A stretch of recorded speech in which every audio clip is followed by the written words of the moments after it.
Because, well, where are we? I'll tell you where we are. We're here at Castle Schnellingberg, here in the middle of snowbound Germany. And why? Well, we're here to see Iron Maiden, my favourite band in the world, and one of the biggest heavy metal bands in the world to ever come out of Britain. But here in Germany, they've just finished their 7th studio album, appropriately titled Seventh Son of a Seventh Son. And right now, I'm going to get out of the snow and go and have a word with them. Come with me. I'm dreaming of a white Schnellingberg.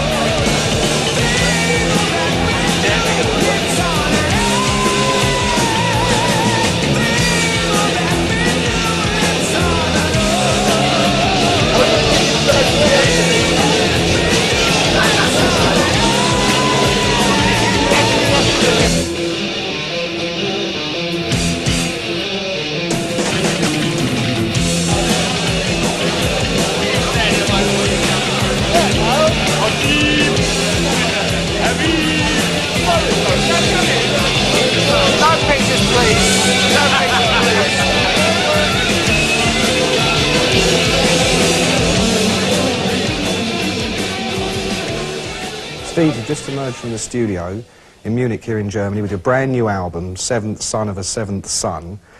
First of all, let me ask you, why that title?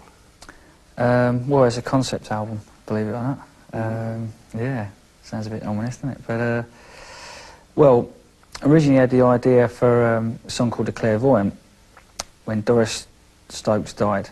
I just thought, well, it's a bit strange, you know, if she was a clairvoyant, I wonder if she could foresee her own death, you know? And that sort of sparked me off with the song Clairvoyant. And then I was the idea for a song, The Seventh Son of a Seventh Son, which all ties in with, you know, because it's supposed to have the powers of clairvoyance and healing and sixth sense, whatever, you know. And so when I actually spoke with Bruce about the basic idea, he went overboard about it, thought it was a great idea and everything, and so we decided to write all the lyrics based around that.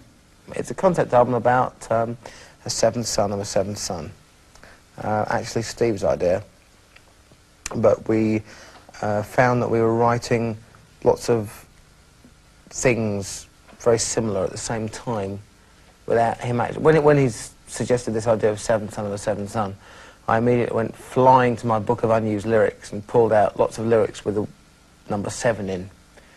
Hence the intro and the outro to the album and various other bits. So we found that there was lots of ideas all flowing together which all worked, which was too much of a coincidence, really, to put down to chance. I guess the actual kind of theme is based around like an alchemist, you know, and kind of tells like his life story, you know, indulging in different mystical things, trying to see into the future, clairvoyancy and prophecy, you know, prophecy and stuff like that, and it kind of, you know, the whole album tends to gear itself in mystical things, really, you know, looking at the future, you know, things that we all like to know about, but, you know, we can't sort of understand, and, you know, so it's kind of on the borderline of that. Did you and Bruce and Steve, who contribute most of the material to the album, did you all, when you were writing the songs, write with one story in mind? I think I just sort of ploughed on just coming up with music. I didn't write any lyrics, I just sort of come up with some music for it. I remember we had a meeting and we talked about possibly doing Seventh Son, and we already had the music on a rough demo of Moonchild, just the music. So it all came together, it kind of locked in, and we went from there, you know. It was, you know, something to feed off, you know, and it was quite a strong idea. Myself and Steve, we decided that this was going to be what the lyrics were going to be about. And no matter what direction the music went, we wanted the whole thing to fit together, lyrically. And so, when I wrote, I took whatever lyrics I had and looked at them from that angle and thought, well, how can we fit them in? And we came to the situation where Moonchild was basically the devil trying to claim this kid for his own and foretelling all the temptations and all the nasty things he was going to put in his path. Because this kid is born with free will. good and evil both trying to claim him. But really, this kid has free will, and he's also innocent. He knows nothing whatsoever of all this stuff that's going to happen to him. Infinite Dreams, the next track, is basically, that's what it's about, infinite dreams, these terrible dreams he has in which he sees infinity. And he can't deal with that situation either. But he's not yet aware of what it means, of its significance. Can I Play With Madness is when he goes to a fortune teller or soothsayer or crystal ball gazer, whatever, and he asks the question, can I play with madness, because that's what he thinks is in his head. Tell me about the first single from the new album, Can I Play With Madness? It has a very commercial edge. I expect you wouldn't be too disappointed if it became a huge hit. No, not at all. Not against selling albums. Of course, that's what we want to do. We want to get across to the fans, you know. But I think that the good thing about it is it's a natural song. It's not like... because originally the song we had, you know, that we thought, oh, this is going to be the single, was Evil That Men Do. And then Can I Play With Madness came along, and it wasn't like we actually planned to have, you know, a big sort of, you know, single or whatever. But as soon as that came along, we thought, oh, that's got to be the first single. It came about out of a pure happening. It was a song that was written, and Bruce had an idea, and Steve came up with the middle section, and we put it together, and we worked it out, and we didn't really believe it was going to work. And it did.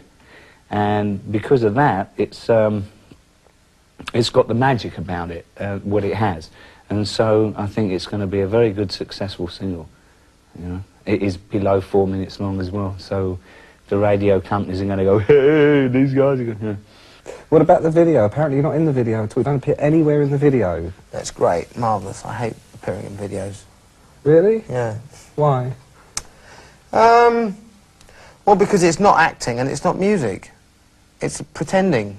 We don't really enjoy doing videos unless it's actually... Like the Live After Death video was fine because they just filmed a show, and we are doing what we, you know, enjoy most. But actually making videos as promo stuff, none of us really like it too much, and this was a, you know, a good excuse to get out of it, really. You've got a lot of keyboards and synthesizers on this album. There was a time when I'm sure Iron Maiden used to say, we will never have keyboards on the album, you know. Yeah, well, I must admit, yeah, we weren't into keyboards before because we did have a keyboard player in the band years ago for about 6 months, and it just didn't work. We worked on a couple of numbers, but, you know, 2 guitar attack was much better.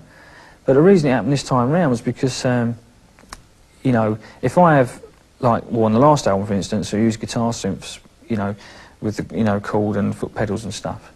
But it means that I have to use a lead on stage. There's no way I can do that, you know, sort of the way I move about and everything.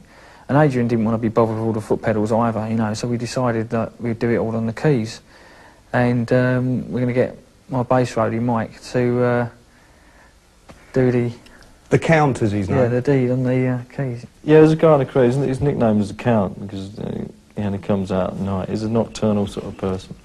But he also happens to be a very good musician. And being as there's a lot of keyboard parts on the album, not dominating keyboards, but stuff that needs to be there. Plus I'm playing guitar synth as well, so it's going to be a bit of a handful to do it.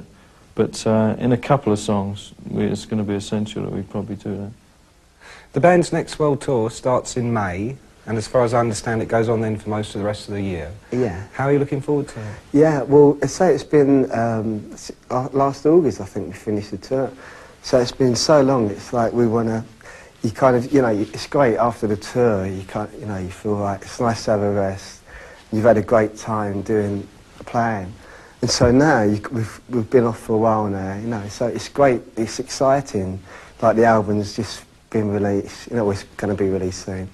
And the whole vibe, you know, building up around it to get out on tour again, it feels great, you know, just to go out there and play live. What's the best thing about being on the road for you, Nick, personally? Just playing.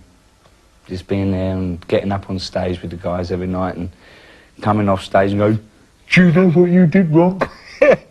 You just did that. Getting beaten up. You're going to be headlining this year at Castle Donington, of course. Last Castle Donington, when my manager came up to me, Rod, the infamous Rod Smallwood, I went, if you're going on stage with Bon Jovi, can you grab the microphone and tell everybody we're headlining here next year? I said I'll try and make it look spontaneous, Rod. We're going out for maybe 6 or 7 months on this world tour, and I miss being on stage to play for the people. And I'm right at the back of the gig, and seeing the the reaction and the attitude from everybody is absolutely magnificent. A lot of kids have said to me, you know, when are we going to see like a really big show in England? And well, the answer is now, because the show we're going to do for the European festivals is, of course, going to be as big, if not bigger, than the American show. You have to get into the spirit of it. I mean, we've done like Reading Festival before, you know, and you go down there and it is the whole, you know, you just pick up on the vibe of the day, and it's a spirit that you have to capture with festivals. You can't think, if it's, you know, you can't go on like this is going to, if the sound's bad or something, you know, you've got to sort of go with the attitude, I'm going to make it as best as possible and enjoy it, really, you know. That's what music's all about, really, at the end of the day, you know. You make your album, everybody accepts it, but being out there to play live is where it's all at. Are you also going to be doing the Monsters of Rock festivals in Europe as well? Yeah. Yeah, Headlining, that should be interesting as well. Again, you know, each country we play, getting all the Maiden fans together, it's fantastic. All right, Stephen, I'm really looking forward to it, and good luck with